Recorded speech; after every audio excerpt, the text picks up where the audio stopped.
মাম্মা তুমি কি করছো? কাজ করছো? কি কাজ করছো? ময়লা তারপরে ওই সাবানের। তুমি বাসন মাজছো? দেখি কিভাবে মাজো, এদিকে একটু দেখো, মার দিকে একটু দেখো তো। বাসন মাজতে পারো তুমি? কাপটা ভেঙে যাবে না? ভাঙবে না। তুমি মার সব কাজ করে দিতে পারো মা। তুমি তো এত শুনে একটা লক্ষ্মী মা। কি গো ও মা, সব কাজ করে ফেলছো।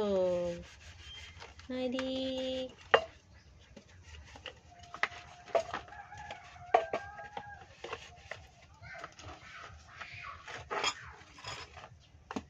তুমি সব জানো এবার।